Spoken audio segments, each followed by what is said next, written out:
Assalamualaikum warahmatullahi wabarakatuh. Perkenalkan, nama saya Nada Wayusa Putri. Saya dari Prodi Pendidikan Islam Anak Usia Dini, Fakultas Tarbiyah dan Keguruan. Di sini saya akan menjelaskan tentang pengertian wakaf. Yang pertama, wakaf menurut ilmu tajwid. Ditinjau dari segi bahasa, wakaf mempunyai arti berhenti atau menahan.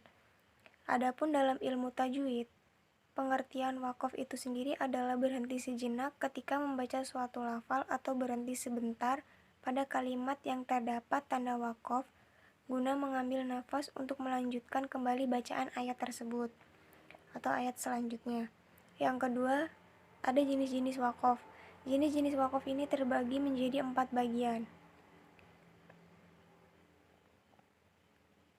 Yang pertama, wakaf tam, yang kedua wakaf kaf, yang ketiga wakaf hasan, dan yang keempat wakaf kabi. Wakaf tam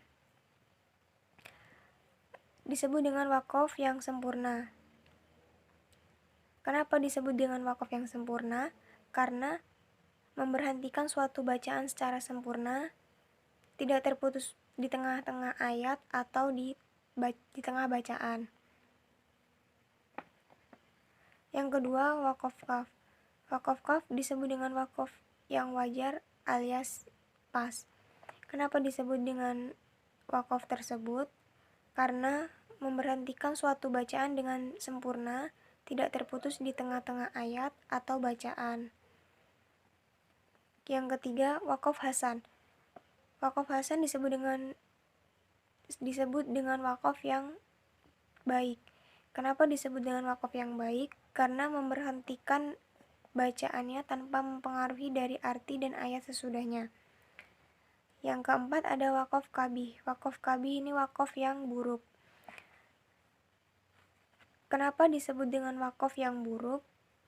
Karena memberhentikan bacaan secara tidak sempurna atau memberhentikannya di tengah-tengah ayat. Selanjutnya, yang ketiga, ada hukum bacaan wakaf dan kitab suci dalam kitab suci Al-Quran. Hukum bacaan wakaf dalam Al-Quran ini terdiri dari 6 macam. Yang pertama, ketika berhenti di akhir kalimat yang berharokat sukun atau mati, maka ketika berhenti atau wakaf dalam membacanya tidak ada perubahan sama sekali. Contohnya, seperti a'malahum itu dibaca sama a'malahum. Dan yang kedua, fahadis itu tetap dibaca fahadis. Dan yang terakhir, farhob itu tetap dibaca farhob. Kemudian yang kedua itu ketika kita berhenti atau wakaf pada suatu kalimat yang akhir kalimat tersebut tidak berharokat sukun atau mati alias hidup atau masih hidup, baik berharokat fathah, kasroh, dan domah, maka huruf terakhir yang ada pada kalimat tersebut itu dibaca sukun atau mati. Contohnya seperti a'baladi itu dibaca menjadi a'balad, dan holako itu dibaca menjadi holak.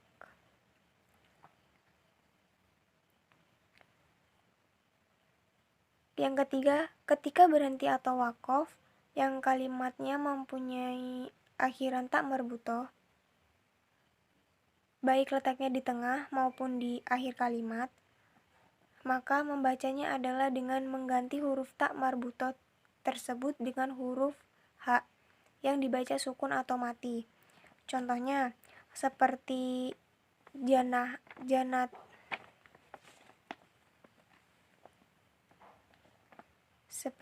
janatan itu setelah diwakafkan menjadi janah. Kemudian yang kedua, akhirotan itu setelah diwakafkan menjadi akhiroh. Dan yang ketiga ini al-qorihan itu setelah diwakafkan menjadi al-qoriah.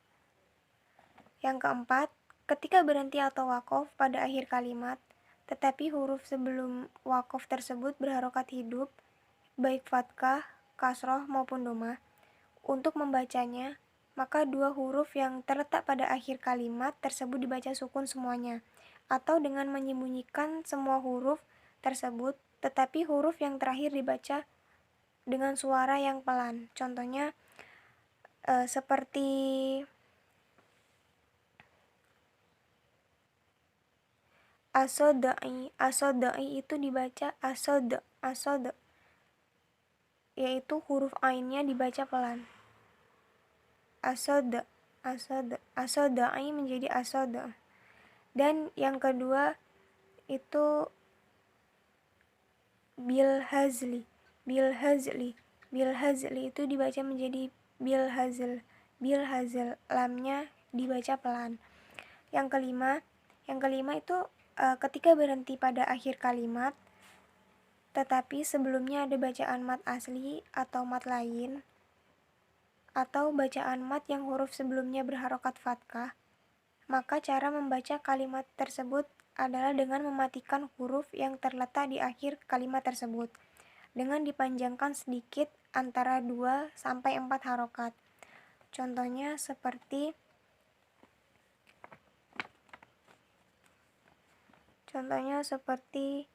yas'uruna.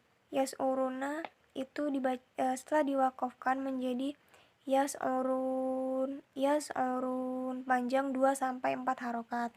Yang kedua, al-hakimu dibaca setelah diwakafkan menjadi al-hakim, panjang 2 sampai 4 harokat.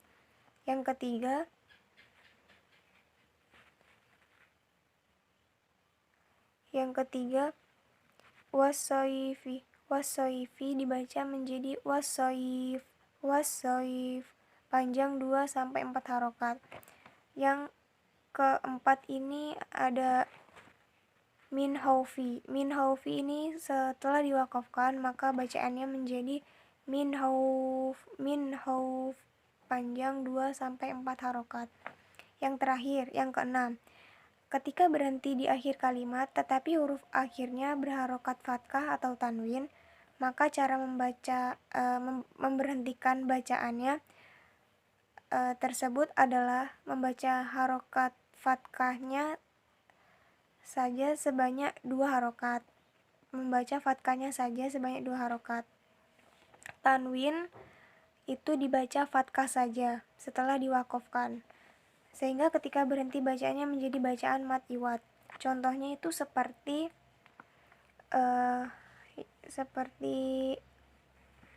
afwajan ini tanwin dibacaan maka menjadi bacaan harokat fathah seperti afwaja, panjang 2 harokat. Yang kedua ini salaman itu dibaca fathahnya saja setelah diwakafkan dan panjang 2 harokat, jadi dibaca menjadi salama. Dan yang keempat ini ada tanda-tanda wakaf dalam kitab suci Al-Quran. Tanda-tanda wakaf dalam kitab suci Al-Quran, yang pertama itu ada wakaf lazim, kemudian yang kedua ada wakaf jaiz, yang ketiga ada wakaf mustahab, yang keempat ada adamul wakfi, yang kelima ada wakaf mutlak, yang keenam ada saktah, yang ketujuh ada wakaf mu'anakoh, yang kedelapan ada kila alaihil wakfu, yang kesembilan ada wakaf mujawaz, yang kesepuluh ada wasal aula, yang ke-11 ada wakaf aula, dan yang terakhir ke-12 ada wakaf akhir surah. Jadi ada 12 tanda-tanda bacaan wakaf dalam kitab suci Al-Quran. Baiklah, demikianlah penjelasan mengenai pengertian wakaf, juga tanda-tanda wakaf yang terdapat dalam kitab suci Al-Quran beserta penjelasannya. Semoga bermanfaat. Saya akhiri. Wabillahi taufiq wal hidayah. Wassalamualaikum warahmatullahi wabarakatuh.